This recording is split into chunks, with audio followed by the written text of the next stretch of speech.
when I wrote this book, Faces of Hope, which is a photo book, but I did the text with it, looking at these children throughout the world in developing countries, Africa, Asia, Latin America, and the Middle East.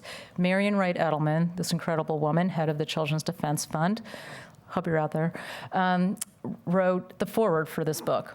And she called me and said, I looked through your whole book, I love it, but you need to really photograph children in poverty in America.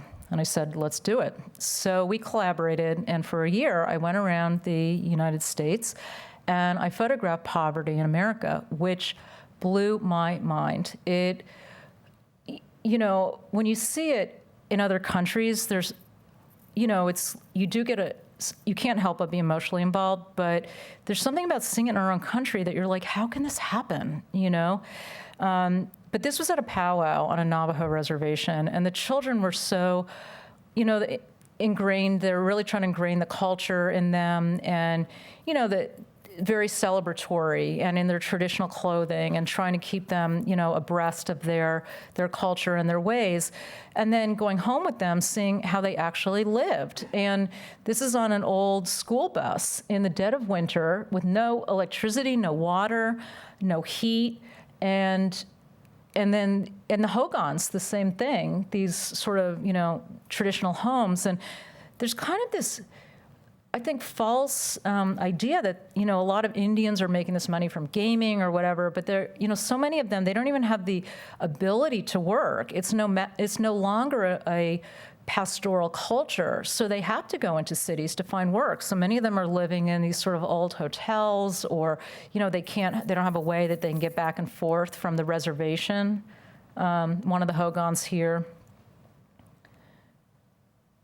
Now, this is a food bank. This also was very enlightening to me, because this was in a part of Ohio on the Appalachian area that 700 to 800 cars a day go through this one particular food bank, and there's a number of them.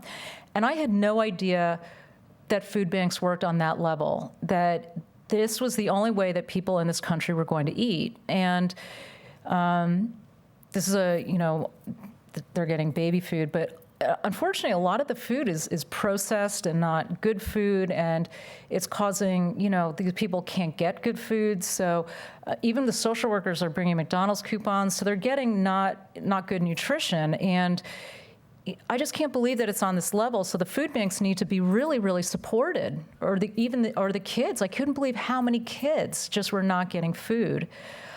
This was the migrant workers in Texas, also very interesting to see.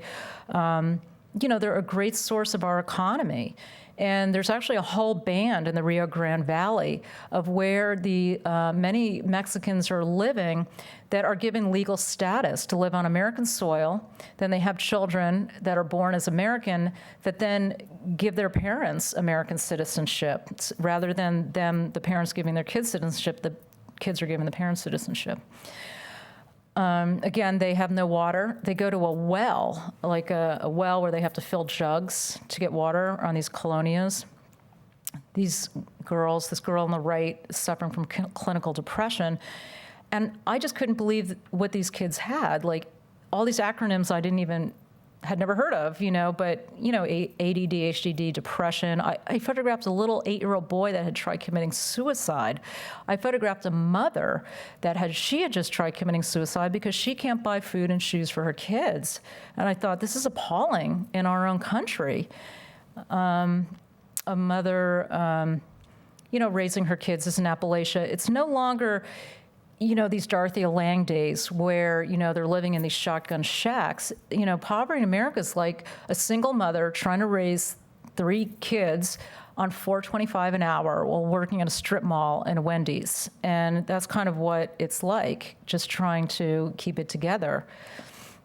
Mississippi, went 2,000 miles around the Mississippi Delta, and this was a woman living with 16 people in a trailer. And this was also, something that was discussed when I come back with these photos, because it was like, well, these people don't look hungry. And I'm like, this is what poverty looks like in America. It's not rail thin people like Africa and India. It's diabetes, and it's heavy. And so It's getting them proper food.